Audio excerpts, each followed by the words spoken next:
it's Pearl again, and it's another beautiful day here in paradise. And the sun is coming out, and it might be the last hot day of the year, so I'm going to get out and enjoy it. And I hope you are enjoying your life and having a wonderful time. The reason I'm inside is it's still a little bit hot outside, but also this video is quite serious. So I wanted to have the space and the quiet to be able to do it properly. And this video is called On Rights and Rites. And what I'm talking about today are some of the issues that have come up here in the UK over the last couple of weeks with the Queen's death, Queen Elizabeth II, and a lot of the issues around that.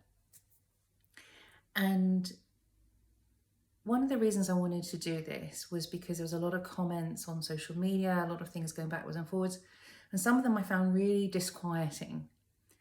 And I wanted to talk about this from the point of view of somebody who's an expert in healing, in well-being, wellness, in looking after ourselves, in personal development, okay? And that's why I wanted to talk about this, because there are a lot of different angles you could take. So talking about rights, one of the things that's come up is that a few people wanted to protest about certain things around the time of Queen Elizabeth's death and all the funeral events. And some people were arrested, and some people were even physically attacked by other people in a crowd because of the things that they said, the views they expressed. And it's really, often things come back, and it always seems to come back to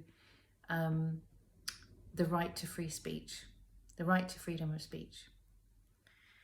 And it's funny how often this is relied upon by people who are what we might call very right-wing or fascist, and people who are what we might call very left-wing or liberal. And it's funny how both sides use this right to freedom of speech, the freedom of speech, to justify certain things.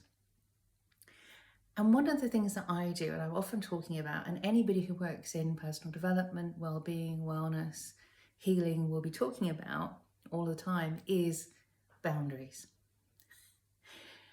And I think that's one of the things that I wanted to talk about. And I also want to talk about rights as being an expert on healing.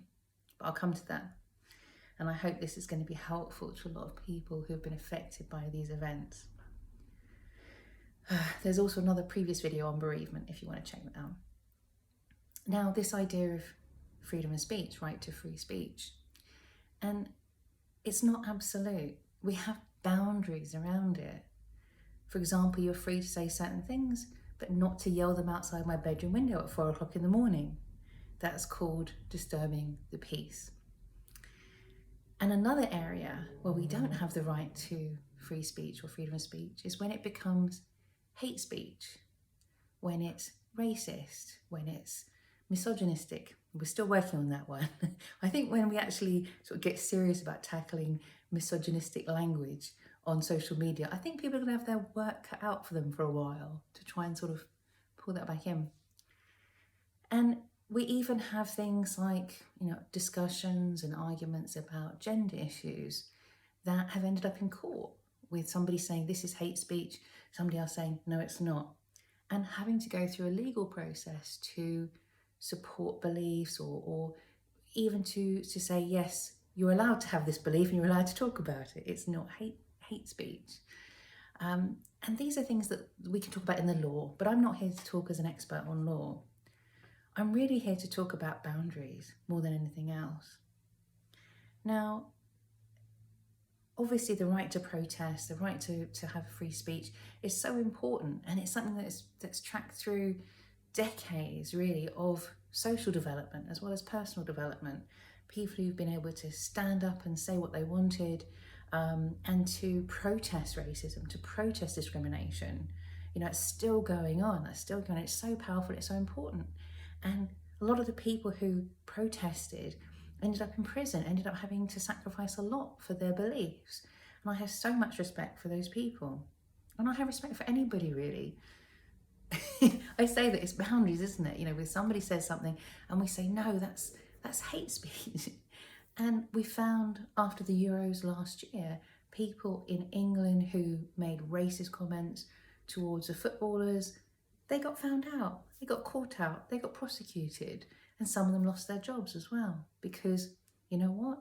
It's not freedom of speech when it's racist. It's not, it's hate speech. Anyway, moving on. What I really wanted to talk about was the other rights. R-I-T-E-S. Now, I've researched healing all the way around the world and learned a lot about healing. And a lot of that's been in places like spas, temples, all kinds of places, really learning about other cultures and really trying to understand what's important and how we heal around the world, because we're human beings. So often what works in one culture works in another culture, because it's about what really goes down into our souls, not just what we are taught within a culture. Does that make sense? I hope so. And one of the things that we think about is a lot of the rights that we have in life are sacred. We think of them as sacred. And those things probably are around birth, marriage, and death. And you can probably see where I'm going with this. Because in most cultures around the world, there is a certain peace, a certain respect that happens around death and dying, around funerals, around how we honour, how we talk about, memorialise, how we lay to rest people who've died. And one of the reasons that's so important is it's not necessarily about the person who's died. It's about the people who are left behind. It's about the bereaved. It's about the mourners. It's about the grievers. And if we go back to looking at some of these situations that people are talking about freedom of speech, what we can say is, does it serve all of these thousands of people who are mourning to have their peace disturbed? And it's not about any individual or even the person who's died. It's not about calling somebody out. Because you have to think about that. You know, if you had a problem with somebody in your family or extended circle and you were at a funeral, would you really call them out and cause a problem at a funeral when you know it's going to cause pain to the other attendees, the other people at the funeral? So there's definitely a line, there's a boundary, there's a line. I'm not saying we shouldn't protest away from the funeral, we shouldn't protest in other ways, we shouldn't protest if we think that something is wrong. But it's a very direct thing to make a lot of noise, to shout or swear or protest in front of a coffin or behind a coffin. You know, and for me, as somebody who's an expert in healing, it's about the people who are grieving. It's about the people who are trying to process a loss. And them. In the same way as if we went into a hospital, you know, if somebody was sick, what we would be thinking about is the person who needs to get better, the person who needs help, you know, the person who needs support. And we need to think about that in terms of rites and rituals and what we consider sacred. And one of the reasons I think this is so important at the moment is because so many people have been denied really sacred moments. So they were not allowed to be with people who were dying. They were not allowed to be with their family members because of the COVID pandemic.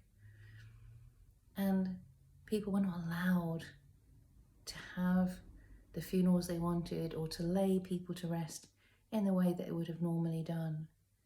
And that's very painful. And so as a global community, we are healing from that. And as I said before in the bereavement video, it's very important that this is something that was for everybody. This was something that was for a nation to help them to process.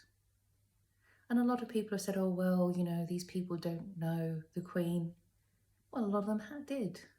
A lot of them did. A bit that really touched me of the funeral was when the coffin went in front of the Buckingham Palace, and all of the staff were lined up because they weren't able to go to the funeral because there wasn't room for them inside the abbey. And yet there they were, all lined up in front of the palace as the funeral cortege passed.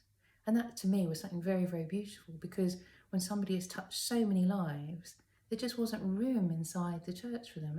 And in fact, I've been to a number of funerals where there wasn't room for all the mourners inside the church. So we actually had to watch it on a video screen. And there are other times I had to watch things on a video screen. So we mustn't make assumptions. And the other thing is that a lot of people felt that they knew the Queen. They'd listened to her video broadcast. She was there for them in difficult moments. And so we shouldn't judge that or judge people's need to grieve or how they grieve. But I want to move on to another thing now, which was something that somebody said, and it made me think, but I also didn't agree with it. And it was from a person who helps people who have lost babies through, and there's a lot of labels here, so it could be through miscarriage, it could be, and doctors use sometimes labels that are not very nice, not very helpful, or through what we might have once called stillbirth. Now, this person was saying, and I could totally feel her pain as she was talking about this. It's a very difficult situation. That she felt that she was angry that all these people had been allowed to grieve for the Queen, even though a lot of them hadn't met her. But she felt that people who lose a child during or at the end of pregnancy are not really allowed to grieve, are not really allowed to mourn, are not allowed to talk about their loss, because it makes people feel uncomfortable. Because sometimes there are legal issues, for example, at what point, as I say, with these labels, somebody is classified as having lost a pregnancy or a child. And of course, that's quite hurtful. That's quite hurtful to people who are going through a devastating loss. And although we might say the words don't matter, they can hurt, they can be quite painful. And what I wanted to say as somebody who works with healing and who works with different cultures is that I know the importance of rites and rituals, of funerals, of saying goodbye, of being able to memorialise anyone that we've lost. And I've actually been trained by shaman around the world, and I've studied with a lot of religious, spiritual leaders as well. So I wanted to share some truths about rites and rituals. Because of course you're allowed to grieve. You're allowed to grieve for anyone that you've lost. No matter if it's complicated, no matter what anybody else says or anybody else thinks, no matter if it makes other people feel uncomfortable. That's their problem, it's not your problem.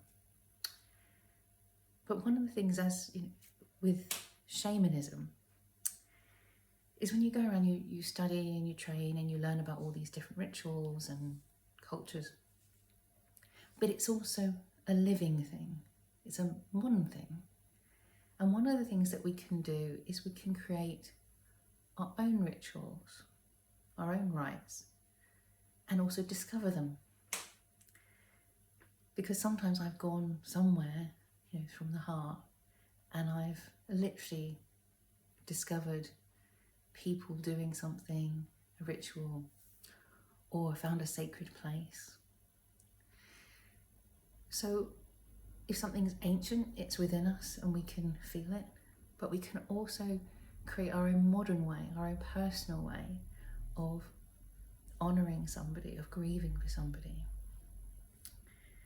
And you're allowed to do that. You're allowed to create a ceremony that is meaningful to you in order to help you to grieve and help you to move on. And I was going through something difficult like this, and I actually was working with a massage therapist, and she gave me this wonderful massage, and for some reason it just really made me cry, and I was sobbing my heart. And I'd said to her before, you know, I'm grieving, so this could happen. And I said to her at the end, I said, you know, what do you do? You know, how do you say goodbye? And she was a bit like, not sure.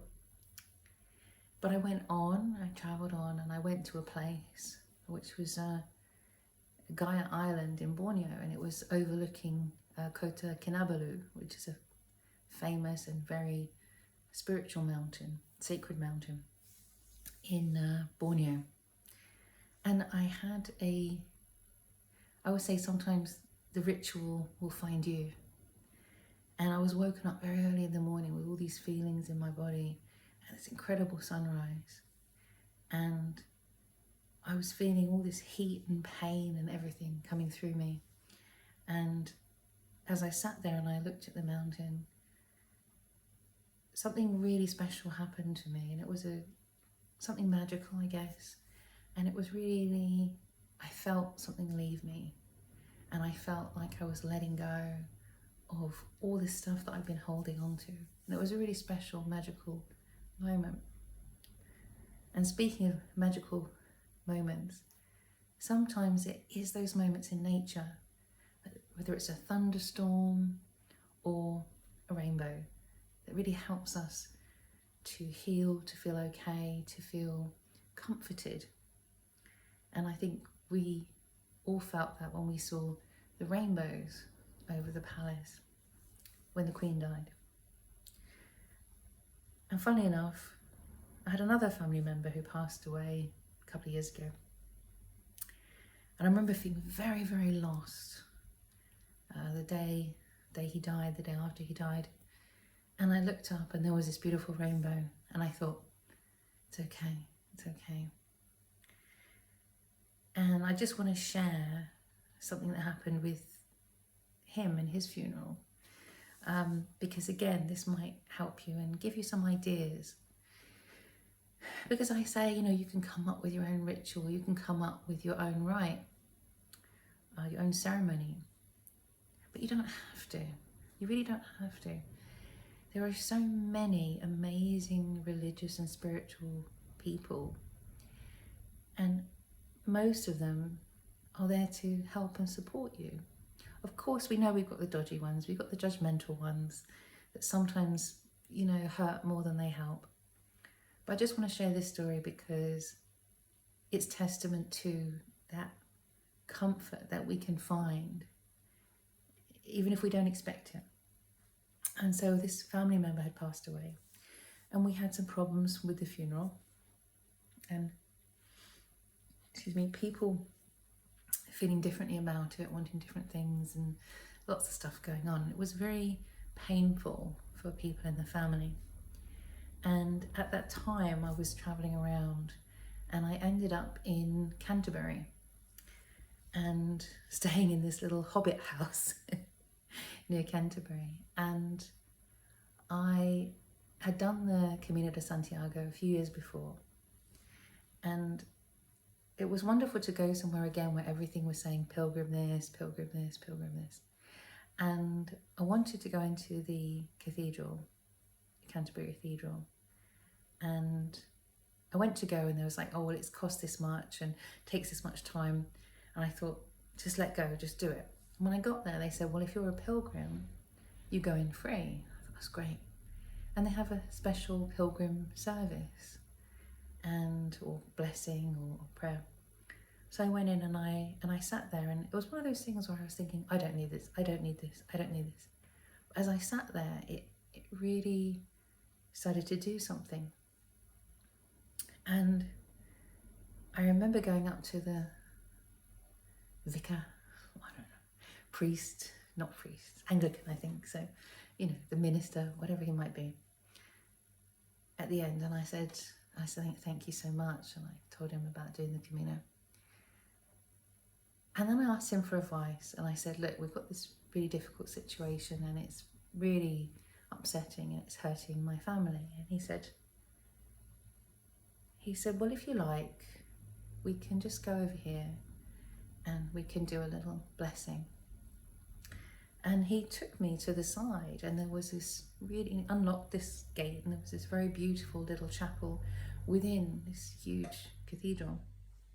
And there was a tiny little chapel.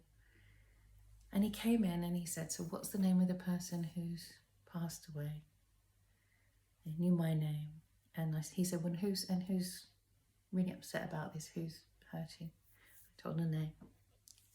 And then he did this very short, very beautiful blessing for the person who had left and for the whole family, that we would find comfort and be able to grieve. And you can see I'm welling up. It was very, very beautiful and simple and short, and I was the only one there. But it made me very happy, because also I could tell the people, the person who were upset about not having a big church funeral, that he'd had a blessing in this chapel in Canterbury Cathedral, one of the biggest, most beautiful cathedrals in the world. But it was in this tiny chapel, so I think he would have liked it, because it was also about being a pilgrim. It wasn't about being ostentatious. It was very simple and small, and yet within something very, very big. And it was just perfect. And so sometimes those blessings, and we can go anywhere and find blessings everywhere. So I've had blessings from Buddhist monks. I've had blessings from the head monk in Bhutan. And all kinds of people. There are all kinds of people who are out there, and they don't have to have a particular name. They don't have to be with a particular religion. We can find a way of honouring and blessing. We can do what's very common now, is to do a donation to a charity on somebody's behalf. We could even just lay some flowers or do a kindness in their memory. Perhaps we can do a kindness to somebody who's suffering from the same illness, or somebody else. It doesn't matter. It's whatever brings you comfort and does no harm to others. And in the end, I think we all have to find our own boundaries, and what are truthful boundaries and healthy boundaries. And I say that because also, if we feel that we are being repressed in our grief and grieving, that's not a healthy boundary, and we have to find a way out of that. In just the same way, there's a lot of things that we talk about now that we didn't used to talk about. But it's important that we feel safe and able and free to be ourselves and to feel our feelings, and where we can, to respect other people when they need to feel their feelings. I hope that helps. Thank you very much. And if you've got comments, drop them down here. I seem to be talking a lot about bereavement and grief and grieving, and it seems to be a subject that there's a lot to say about.